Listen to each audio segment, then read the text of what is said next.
Music, news, sport.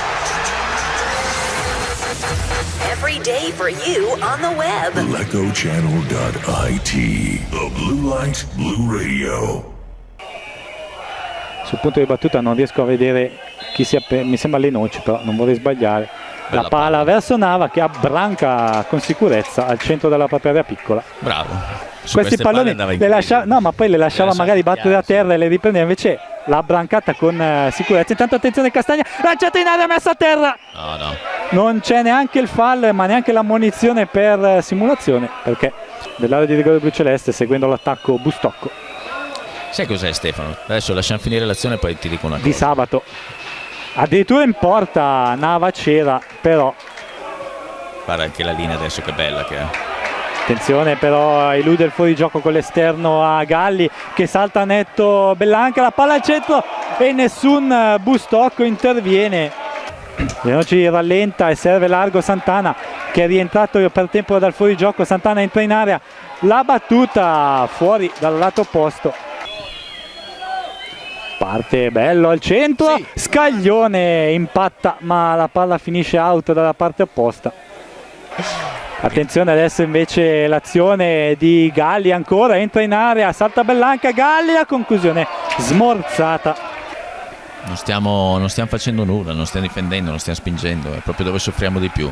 Merli Sala invece, buono. Attenzione la battuta a rete di Bertani, buono il gesto tecnico ma troppo forse prevedibile dal portiere che infatti si allarga e abbranca.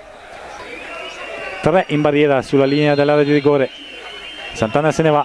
Parte Lenoci, a giro, Nava forse la traversa, ancora la palla rimane lì, ancora Nava.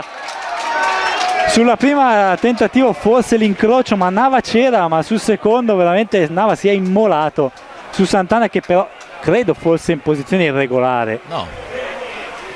Nava rilancio. Questo Nava nei primi 45 nei quali lo vediamo ha fatto buona impressione. Ecco attenzione la palla per Bignotti che si presenta al limite dell'area. Bignotti cerca di saltare 2 uomini, Bignotti è da solo, adesso spalla alla porta, Bignotti si gira, va a terra. No. Non c'è niente, Bignotti ha sbagliato perdendo il tempo forse della battuta in porta.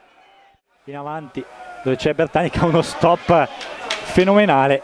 Palla dentro per Castagna che potrebbe provare a girarsi, l'appoggio dietro ancora Bertani, la conclusione facile. Attenzione invece adesso, palla dentro per Santana dall'area di rigore bluceleste, Zamut, Nava e ancora Santana da terra è riuscito ad andare a battere imparabilmente Nava. Il tocco, lo scambio con Santana di Pedone, palla larga per Cottarelli, ancora dentro in area per Pedone che ha lo spazio, Santana la battuta alta sopra la traversa, regala ai blucelesti. Quantomeno perché dopo quanto di ritiro? Un mese? Di più. Non c'è ancora una mezza idea di come giocherà questa squadra. Intanto attenzione alla Popate, entra in area, la rete di Santana. Praticamente difesa dell'Ecco che si è fatta portare fin dentro la porta. Malvestiti sul punto di battuta, siamo solo a 3/4, altezza dell'area di rigore. Ormai però mancherebbe tempo per un eventuale 2-1. Intanto eccolo. Bertani verso la porta, facile Guadagnin in presa sulla sua destra. Music, news, sport. Every day for you on the web. LecoChannel.it. The Blue Light Blue Radio.